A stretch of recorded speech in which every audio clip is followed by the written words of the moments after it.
अभी मैं बिहार में हूँ और बिहार का बहुत ही महान पर्व है छठ, तो उसमें मैं शामिल होने के लिए आई हूँ। और आज यहाँ खरना का प्रसाद बना है और ये व्रती हैं जो प्रसाद खा रही हैं और मैं आप लोगों के सामने हूँ। तो आज मैं आप लोगों के लिए छठ का ही गीत लेके आई हूँ, तो शुरू करते हैं।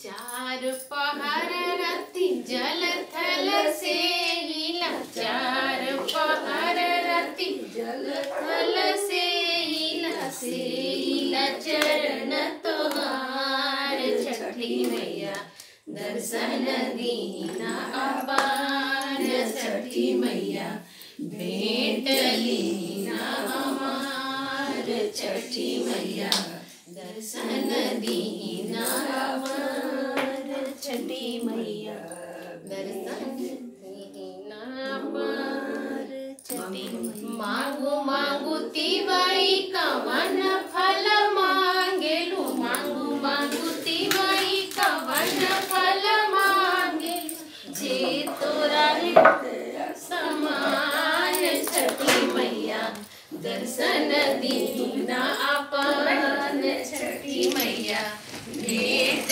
लीना हमार।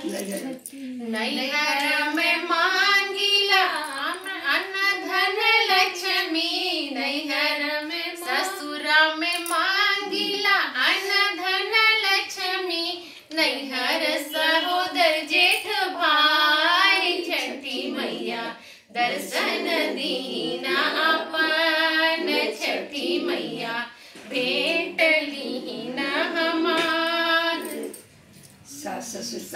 सभवा बैठन के ससुर मांगिला, सभवा बैठन के ससुर मांगिला, मचिया बैठन के रसयास छठी मैया दर्शन दीना अपार, छठी मैया भेंट लीना हमार।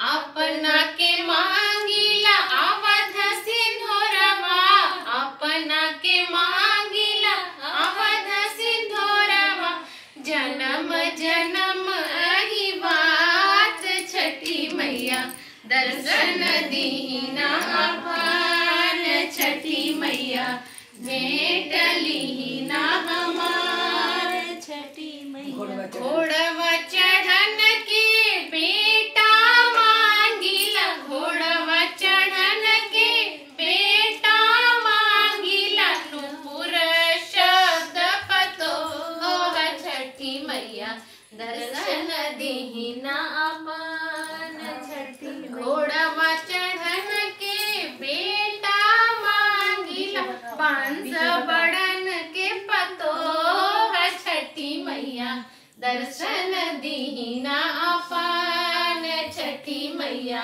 भेंट लीना हमार। रुनकी झुनकी बेटी मांगिला, रुनकी झुनकी बेटी मांगिला, पढ़ल पंडितवा दामाद छठी मैया दर्शन दीना अपार, छठी मैया भेंट लीना हमार। आंगना लिपन के चेरी बेटी मांगिला, आंगना लिपन के चेरी बेटी मांगिला, गोड़वा दबन के गुलाम छठी मैया दर्शन दीना अपार, छठी मैया भेंट लीना हमार, छठी मैया दर्शन दीना अपार। धन्यवाद।